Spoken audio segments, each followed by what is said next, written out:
Greetings everyone and welcome to a new Let's Play that is loading. Now we're actually playing Hogs of War, a game that I know is not too well known to everyone. It's mostly popular in the UK, some parts of Europe maybe. I know there are some people in America who know about it, but it's not as well known over there. Just for those who don't know, it's a strategy, like artillery game. It's like Worms 3D before Worms 3D, and the best character in the game is on screen right now. The thing that makes this game so great is all the voice acting is done by Rick Mayall and Mark Silk, and just the writing and the way that they deliver their lines is absolutely hilarious. Just like that shut up right there. But since I'm talking over it, I might as well just summarise the plot. It's a game that's actually based on World War I, interestingly, rather than World War II. A lot of games at the time would be based on World War II, but yeah, this is one of the few games, especially at the time, that was World War I. Basically, there are these islands that are rich in this thing called swill, which is basically just oil, and all the nations are going to war to get control of these islands. But the presentation of this game, I think, is really great. Like, they've got these like humorous war-like presentation films that they would have shown at this time. They did do, I do think, though, they did do their research pretty well for this. Like, this is something you kind of would have seen back then, just probably a lot more serious. But still pretty like upbeat, because of course they wanted to try and get everyone to take part. But yeah, we've got our title screen here. That is I believe it's a reference to Full Metal Jacket. And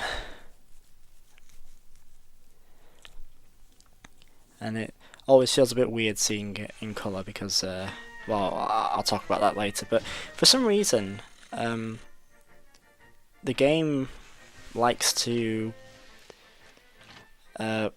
load up with the screen a bit to the left for some reason. But yeah, for this, normally I don't name my team in pigs, but I thought for this Let's Play, I might as well give everyone custom names. Wasn't sure what exactly to do for the team name, but I thought, well, it says get ready and then team name, so I thought, might as well put a funny message, and I was trying to think of something that could fit, and that's what I came up with. I just skipped past me naming all the pigs, we'll see them later. I also figured it would be a good idea to show off the training mission, just because yeah, it's just nice to see it. When I was younger and I used to play this game, I'd always play the multiplayer mode, but if I ever played the single player, I would play this this training mission, and then I just quit and not actually bother with the main campaign. The great thing about it is you got the major telling you what's going on throughout the whole thing, and he's just so funny. And then at this point I realised, oh, I've got vibration on. I don't know about you guys, but I really don't like playing many games with vibrations.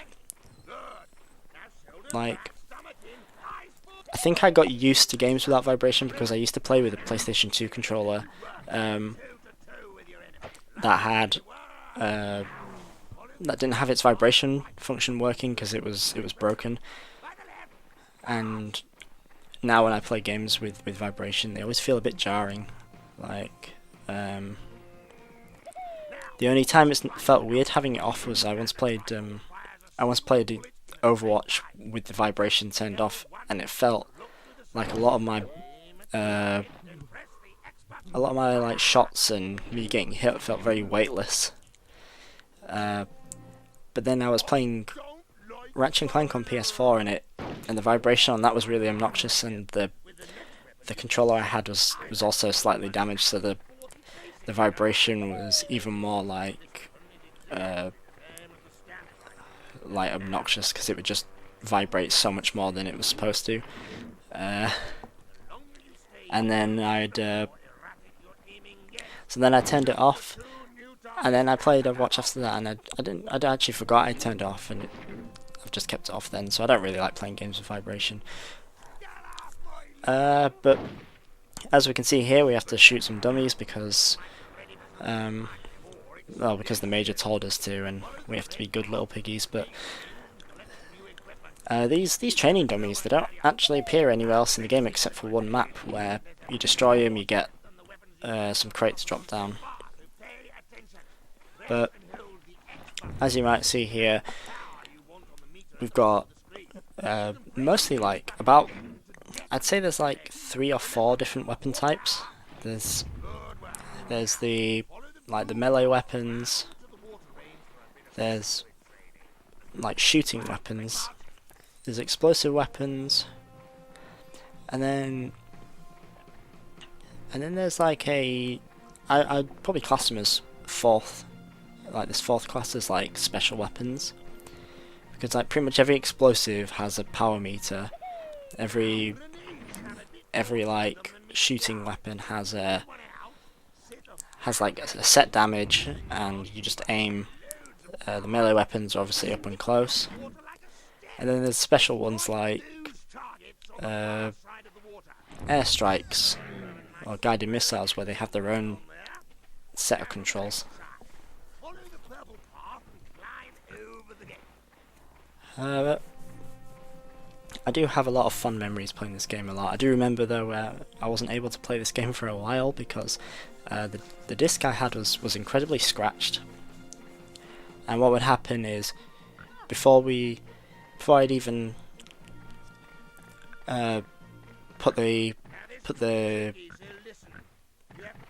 before I'd even started the game, like I'd have turned on the PlayStation, and then before it even loaded up, it would come up with a disc error, and it would have this picture of a disc with a red exclamation mark. And then if I was lucky, I'd get to the title screen, and then the title screen wouldn't load, and then it would come up with the disc error again, and then on very, very rare occasions it would actually let me play, but then it wouldn't play the music and actually play like a really loud buzzing noise. And one day when I was younger, I got really fed up of the disc just not working, because it wouldn't work at all. And I took the disc out, and I was just like, I don't know what to do now. I don't even remember being that angry, but I was just like, I don't know, maybe punching it might help. And I just went "Dah!" and punched it, and then it snapped, and I was like, oh. Well, it's not like it was working anyway.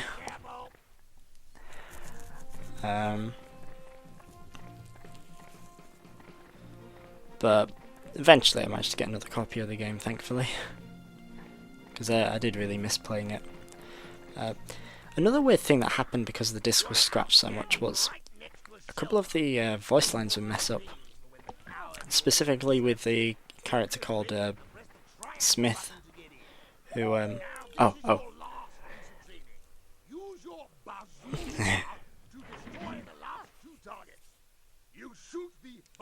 really love the way he says bazooka.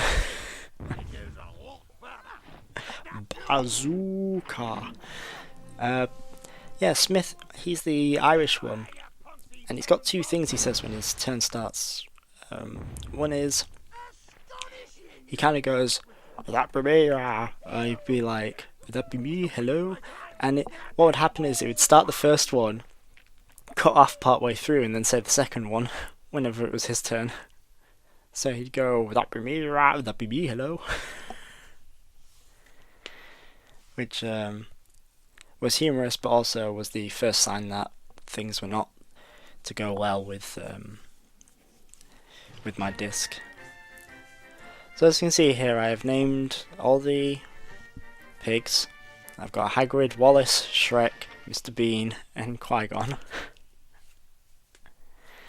I figured I needed something that had some relation either to Green or the UK in some way, and I was like, well, there's obvious ones with like Mr. Bean and Hagrid and Wallace, but like Shrek, I don't know, Shrek's Green, Scottish accent, and well, Qui-Gon's from Space Island, so.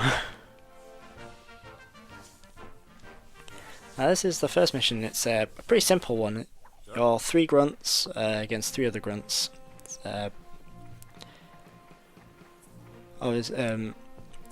this first mission they don't give you all your pigs because I think it would go on too long if it was 5 of you against 3 grunts, but it would also be too easy as well if there were 5 of you.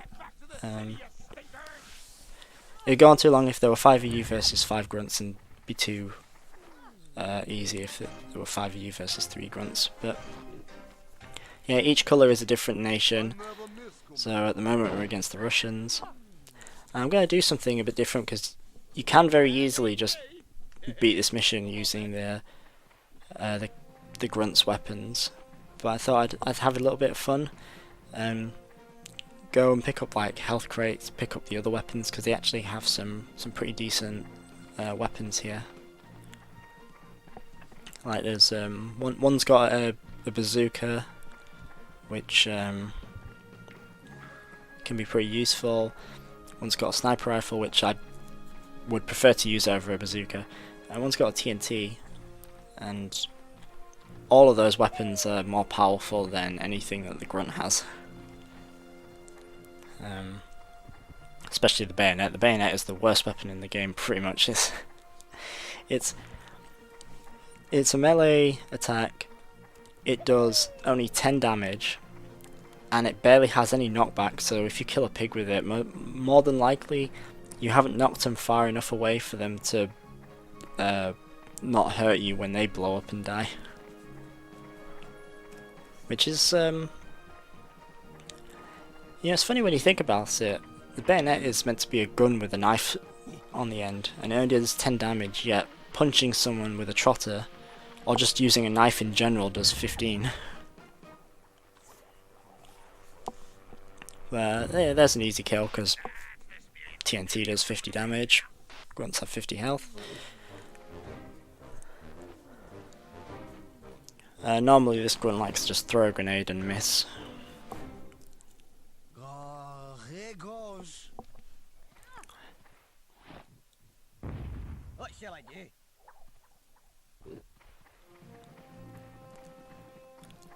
Yeah, this is a fairly easy first mission. I'm not sure if I do a wall climb here. Now there's a bug in the game where you can walk up slippery surfaces. Like for example, in this level, the sort of grey textures here mark slippery surfaces, and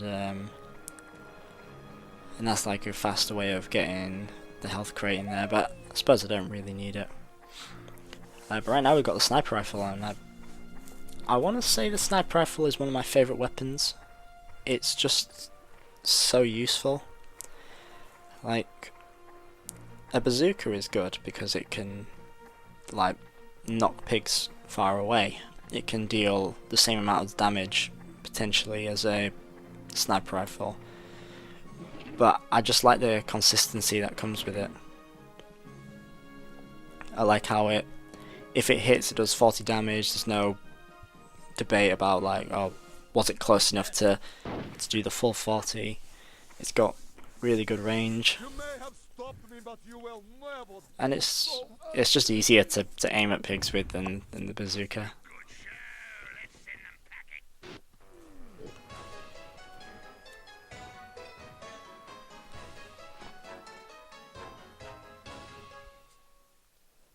Am I doing right? There's just one pig left. It's pretty easy. Just I do realise though I left left Hagrid here with no extra weapons, so I guess the best we can do is throw a grenade at him.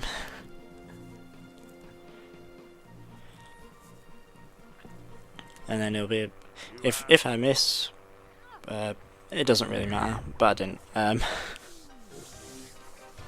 I don't even need to use any special weapons, it's just a sniper rifle. The pigs like to move about a lot on the enemy team, like to change their position.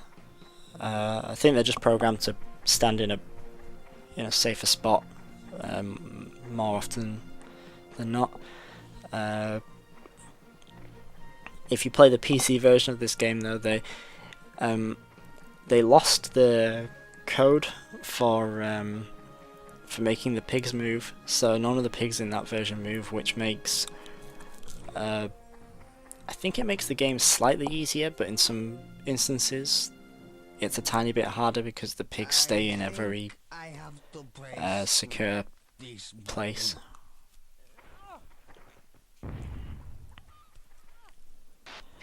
But yeah, get ready for Swamp Ass because we're about to win.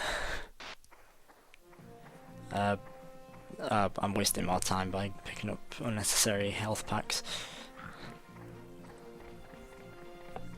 Wallace finds useful provisions. I wonder if there's cheese inside there.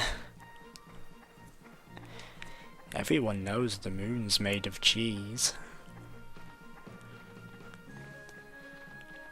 I wonder if Gromit actually wanted to go to the moon, or whether he just did it because Wallace wanted to. And just be like, Wallace, I can't believe you made me go to the moon to get cheese. I hate cheese. And then Wallace would be like, what are you talking about, Gromit? You love cheese. You even went to the moon to get some.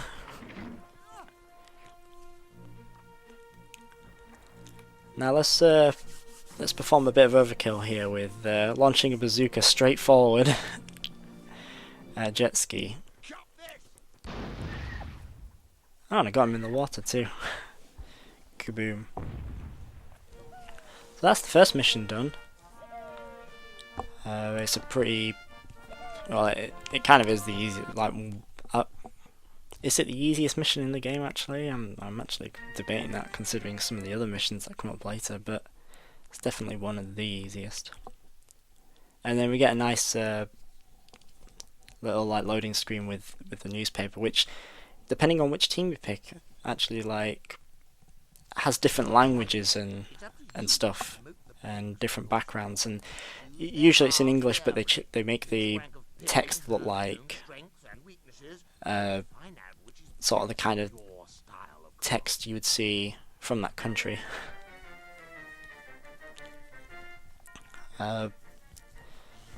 Yeah, so when you win, you get promotion points. If you win without any pigs dying, you get an extra promotion point, and then there's extra medals you can get in levels for additional promotion points. But to start with, I'm having a heavy weapons and a engineer. But that's it for this part. See you in part 2.